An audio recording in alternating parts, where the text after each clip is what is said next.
So ayan guys, good day. Welcome sa another episode video natin. Kung mapapansin nyo, dalawa yung ADV. Ito yung sa kuya ko, ito yung sa akin. Ito bagong bili yung sa akin, binili ng misis ko. So magbibigay ako sa inyo ng mga tips paano yung gagawin nyo pagka bumili kayo ng bagong Honda ADV 150. Kung ano yung mga accessory na dapat nyong unahin, palitan or idagdag. So okay, unang-una, pansinin nyo, nung kinuha ko tong Honda ADV na to, ito kasi yung gasgasin. So nilagyan ko muna siya netong plastic. Yan yung pang ulam. Yan. Then ito hindi ko pa tinatanggal kasi gagamitan ko to nung ito, yung sa wax. Ito, gagamitan ko siya nito.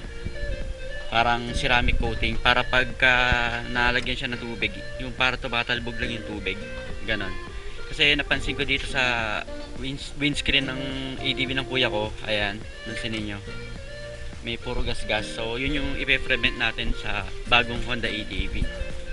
Then ano pa ba, ito bumili ako ng mga extender fender para sa harap kasi ito, ayan o, kung makapansin nyo, ayan o, ang putik nya, di ba?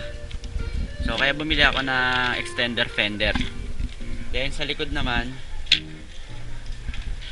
ayan, so sobrang putik kaya bumili ako ng gantong klase. Ayan. Ilalagay ko na lang yung link sa baba kung saan ko nabili tong ano, kung saan nyo mabibili tong mga gantong item. Okay? Eto. So may choices ako kung ano yung gusto kong gamitin dito, yung yellow and clear. Pero for now, clear muna yung gagamitin ko dito sa digital panel. Yan, para ma-protect yung gas-gas dyan. Kasi pakita ko sa inyo yung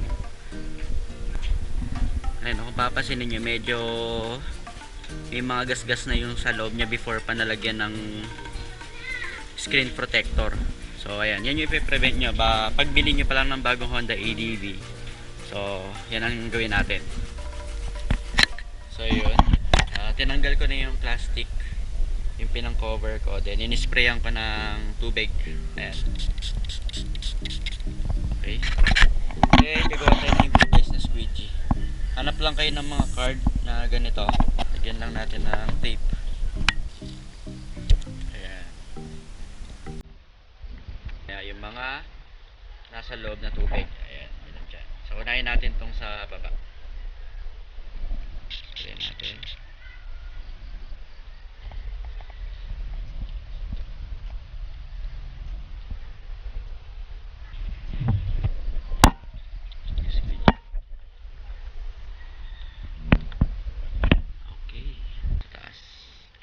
Punasan natin ng microfiber towel para walang mga ali-alikabok. And spray ulit natin ng tubig.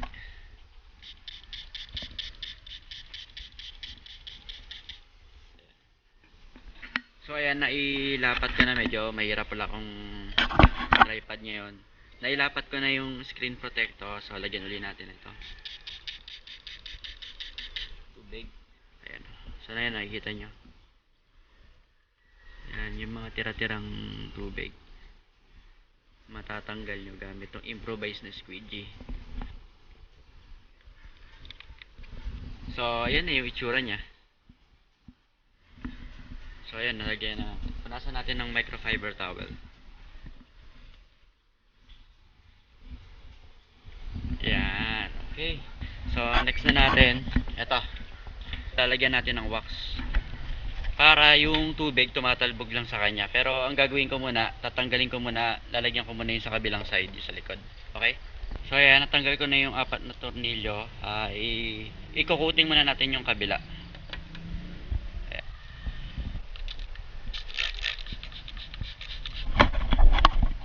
So ayan, pupunasan lang natin. Okay? So ayan, tapos na natin siyang punasan. Kabit na uli natin siya dito. So ayan, nakabit na natin uli yung mga tornilyo. So lagyan na natin siya netong, tanggalin ko na itong plastic. Ayan. So, sprayan natin siyang wax. Medyo madilim na. Pakita ko na lang siguro sa inyo bukas kung ano yung magiging result nito. So yun, inabot na ako ng kinabukasan kasi masyado ng madilim kagabi. Hindi ko na na-video yung mga dapat ikabit pagka bumili kayo ng bagong Honda ADV 150. So unang-una talaga ito. Actually ito may bubbles pa nga sa loob, so hindi pa siya naaarawan. Ayan. Nabili ko lang yan sa Shopee, yung sticker na yan. Then nilagyan ko ng ceramic wax tong windscreen. Then nakabit ko na rin yung fender extension sa front. Ayan. Then yung nasa likod. Ayan, nakabit ko na rin. So ayan na itsura nya, di ba? So dapat pag bago yung ADV nyo, yan yung mga una nyong gagawin. Then ito lalagyan nyo ng tali. Katulad ng ginawa ko dito sa kabila. Kasi laglagin daw to eh. Ayan. So lagay ko yung video dito sa banda sa may taas. Yan. Kung paano ko in-install yung iba kong yung mga previous video ko kung paano ko in-install yung bawat accessories niyan.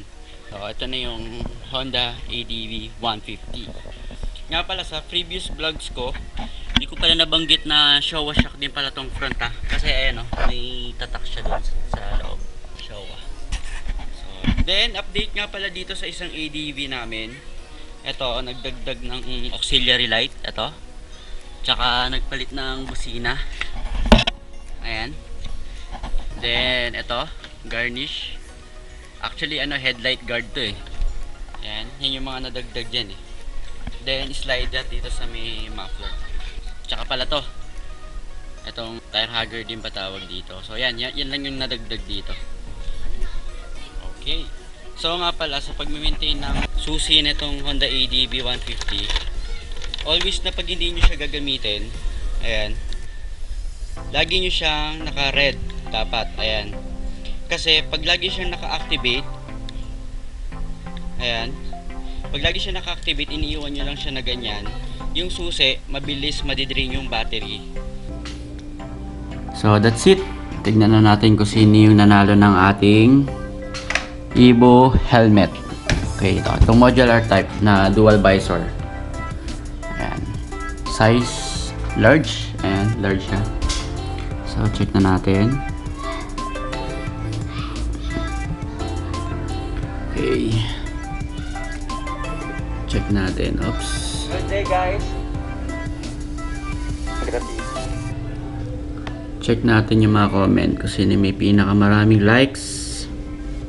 So ito yung mechanics. So ito, na-monitor ko naman to. Ito mga solid subscriber ko tong mga nandito pala. Lalo to si Christian Pontamillas. Yan. Check natin. Punta muna tayo sa baba.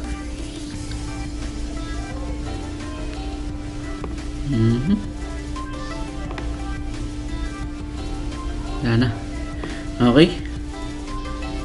Okay. Si J-Lu. Walang like. Like natin. Ayan. So kay Julio Cesar,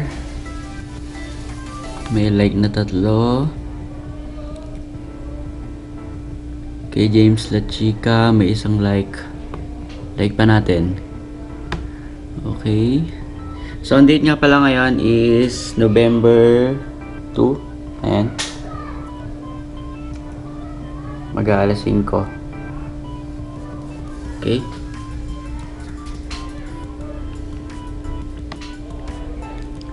So kay Alvin J. Palacio, shoutout sa'yo. May 2 likes. Ano ba to?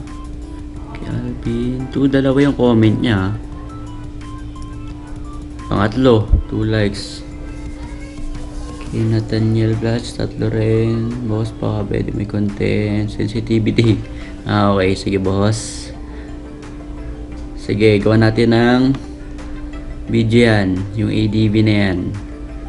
Yung sensitivity ng ADV ng alarm sensitivity. Gawa natin ng next video yan. Medyo busy lang tayo ngayon eh. Okay, kay Leslie Bragado. Okay. 2, 3, 5 to 18. So, ang naglalaban lang itong si Lani Rabasco, tsaka si Christian Pontamilla. Ayan, oh. So, meron siyang 105 likes si Christian. Si Lani naman is 66. Okay, meron pa ba? So, that's it. Alam na kung sino yung nanalo. So, congratulations sa'yo, Christian Pontamillas. Ikaw ang nag-wigi nitong Evo helmet. Kontakin mo na lang ako sa Facebook page. Usap tayo kung paano mo matatanggap tong helmet na to na napanalunan mo. Okay? So, congratulations, Christian Pontamillas. More power to you. Salamat sa mainit na suporta at laging pagsubaybay sa aking YouTube channel. So, that's it.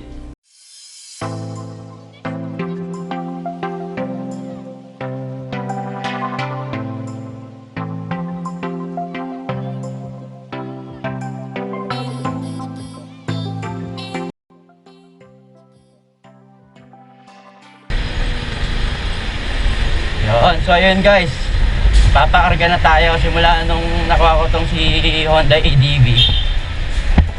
Pinultang ko siya from 0 kilometers.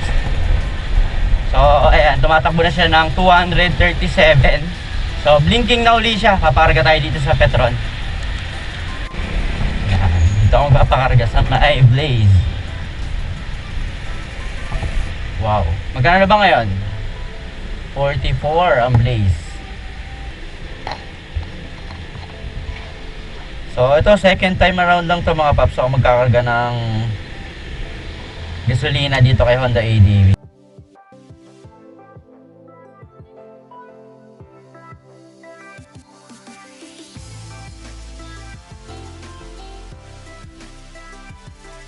Kay Cooper nga pala name nito, si Cooper. So ayan siya, oh. Tumakbo na siya ng 237. So blinking na siya. Ayan, 300.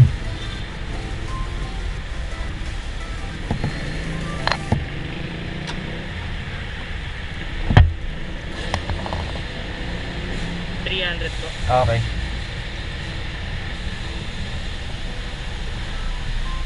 Kaya pa ba magdagdag? Pwede pa ba magdagdag? Pwede ba to? Sige. Zero ulit yan. Ganun mangyayari. O, sige, okay na muna yan kaya. Karga na lang ulit ako. May value ka ito? Wala, nakalimutan ko eh.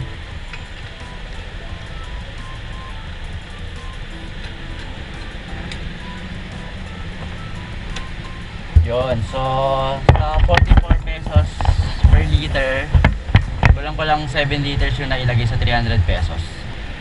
So second time siya nakargaan ng gasolina, pero Blaze. Yung una kasi premium ang pinalagay ko eh. So ngayon Blaze ang pinakarga natin. So ayun siya, 237. So yung average niya sa trip A na 237.8, nasa yung average fuel consumption niya nasa 35.2.